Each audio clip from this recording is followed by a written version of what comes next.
आंध्रा के बहुत बड़े स्टार, मैंने उनके साथ एक फिल्म की थी हिंदी की, आज का गुंडा राज। मेरा उसमें बहुत अच्छा रोल था, मजेदार कैरेक्टर था और काफी मेरा काम था। हमने सारी शूटिंग उसकी तब मद्रास कहते थे, चेन्नई बाद में बना, मद्रास में की थी, चेन्नई में।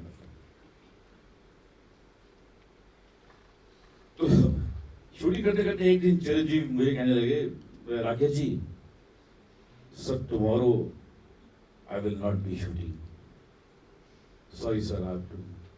मैंने कहा क्यों सर, क्या हो गया? बोला आप to go somewhere, some problem, to go. मैंने कहा हुआ क्या, व्हाट हैपेंड? अब हुआ क्या सुनिए।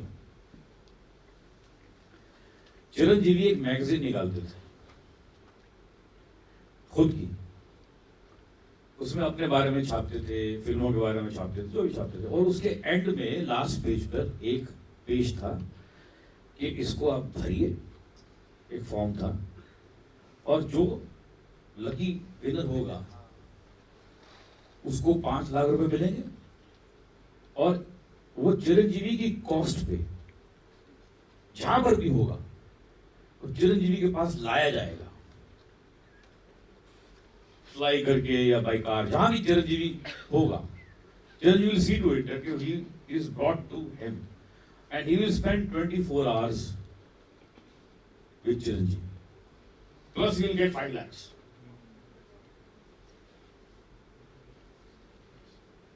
तो बोला साहब, मैंने वो मैगजीन देखी थी, लास्ट पेज पे वो फॉर्म छपा हुआ है कि साहब सब भरते थे, उसमें एक लॉटरी निकलती थी किसी। तो मैंने कहा फिर ये तो हो गया, अब चाह कहाँ रहे हो? बोला हुआ ये है साहब कि एक आदमी का ये फॉर्म लग गया, उसको लॉटरी लग गई है, वो खुशी के मारे मर गया, इज डेड। तो मैं उसके घर जा रहा हूं उसको 5 लाख रुपए देने और उसके साथ टाइम स्पेंड करने, उसके बाद फैमिली के साथ। अब ऐसी एड्यूलेशन हम ये मध्य प्रदेश क्या मतलब हिंदी में एक्सपेक्ट नहीं कर सकते। इस तरह की तो एड्यूलेशन है वहां पर। ऐसे तो स्टार्स को वो इन हाई एस्टीम रखते हैं। अरे लोग कहते थे ट्रक में अगर चिरंजीवी है तो लेट जाते थे कि इस ट्रक को मेरे ऊपर से निकाल दो यार, इसमें ऊपर चिरंजीवी बैठा हुआ। इस तरह से लोगों का एक पागलपन। सेकंड पार्ट, एक हॉरर जनरे जो नेसेसरी पार्ट है जी, हॉरर एक फिल्म सेगमेंट में, एक हॉरर इंडस्ट्री जो मतलब आप बोलते हैं जो रामसे ब्रदर्स के बाद में काफी वीक पड़ गई, उसके अंदर में कई एलिमेंट्स होते हैं जो रिलीजियस एस्पेक्ट को टच करते हैं, B it Islamic, B it Hindu, B it Christian. Is it possible कि एक हॉरर नॉवेल या हॉरर स्टोरी लिखी जाए but it doesn't touch upon religion? I don't think I'll be able to say much about it because ये एक बड़ा subjective सा एक बात है कि कोई आदमी बना रहा है, वो कैसे उसको क्या करता है। ठीक क्या होता है कि देखिए एक चीज आप याद रखिए, इसमें किसी का कसूर नहीं है। हॉरर जो है ना, बेसिकली फिल्मों में जन्म लेता है अंधविश्वास। हॉरर की जो जननी है वो अंधविश्वास। आप क्योंकि किसी ने आपको बोला इस पेड़ पे भूत है, अब आप भी मान गए इस पेड़ पे भूत है, उस तरफ कोई याद नहीं रहा पेड़ पे भूत है जी, रात को पेड़ पे भूत है, पूरे गांव में बात फैल गई जी रात को पेड़ में भूत। अब बहुत जल्दी रियल लाइफ में भी और सिनेमा में भी ये चीज किसी ना किसी धर्म से रिलेट हो जाती है। एक बार हमने यहां पूजा करवाई थी तो बहुत इजीली रिलेट हो जाती है और लोग भी उसको इजीली एंगल्फ कर लेते हैं। तो वो एक बड़ा सब्जेक्टिव सा है, कोई ऐसा करे ना करे। लेकिन ऐसी बहुत सारी, अब एक वो फिल्म है, हॉरर फिल्म है,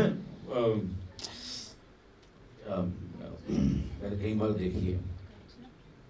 तो उसमें एक माँ है, उसकी बच्ची के ऊपर एक वो आ गया है भूत, तो कराए वो प्रीस्ट को बुलाती है ना फिर उसको दिखाने के लिए, तो रिलीजन आ गया अपने आप। भूत आएगा तो भगवान ही याद आएगा। तो हाँ सही बोला मैडम ने, भूत आएगा तो भगवान याद आएगा।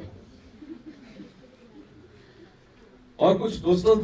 सर फिर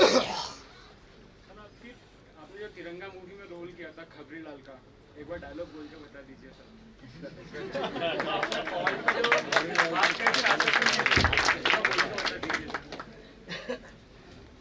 राजकुमार, अभी अभी समाचार मिला है कि मुझे इंदौर में एक क्लास देने के लिए बुलाया जा रहा है। वो भी मैं आपको बताऊं, उसका भी एक बड़ा इंसिडेंट। आप कहेंगे यार ये कैसे ये, देखिए मैंने आपसे कहा ना ऑब्जर्वेशन बड़ी इंपॉर्टेंट है। जो पुराने लोग हैं शायद उनको याद होगा, उस जमाने में डीडी पे एक न्यूज रीडर थे रमन नाम के। रमन चश्मा लगाते थे काले रंग का, और हल्की हल्की गर्दन उनकी ऐसे ऐसे ऐसे हिलती थी। अभी अभी समाचार, मैंने उन्हीं को इम्पर्सनेट किया था उसमें भी ये था कि यार इसमें 5-6 सीन है खबरी। अब जैसे मैंने आपसे बताया कि मुझे लिया डायरेक्टर ने ये सोच के भी खबरी मतलब फोन करता है, लेकिन अभी आज उस फिल्म को लगे 25-30 साल, अगर आप उसको याद करें 1993 में आई थी। तो कितने साल हो गए सोचिए। आप उसको याद कर रहे हैं, आप क्यों? क्योंकि कुछ अलग किया गया था। अगर वो खबरी लाल नॉर्मल था, वो तो हेलो सर ये खबर ये, अगर मैं नॉर्मल बोलता तो शायद आपको नहीं याद रहता।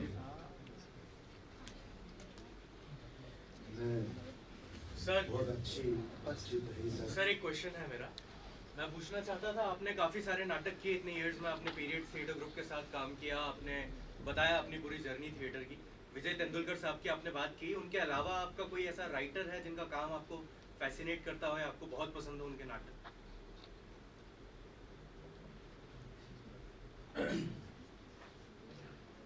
मेरा एक नाटक है, आप सुन के हैरान होंगे, छोटी सी बात है, मतलब आपको लगेगा कि मैं झूठ नहीं बोल रहा हूं। उसका नाम है शतरंज के मोहरे। वो नाटक हमारा ग्रुप इप्टा पिछले 55 साल से कर रहा है, 55 साल से।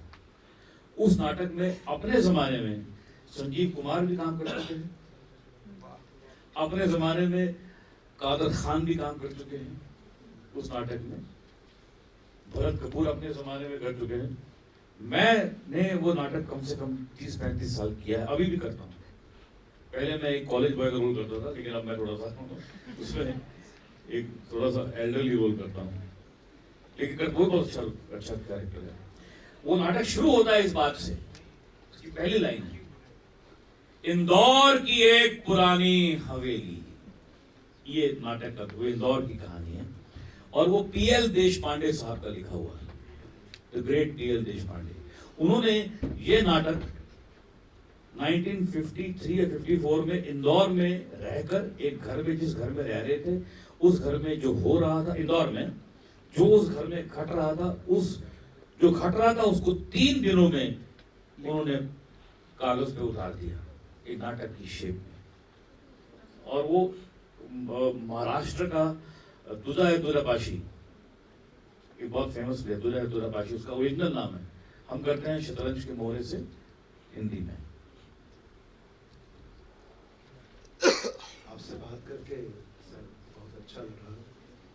अब मैं हमारी संस्था के चेयरमैन धवाड़ी जी से अनुरोध करूंगा कि आप आभार मानें।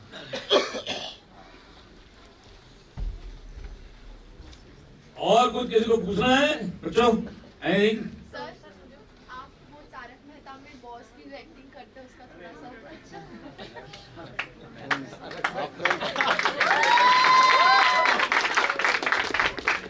अरे यार इसमें एक्टिंग करवाओगे तो मुश्किल हो जाएगा बाबा जी।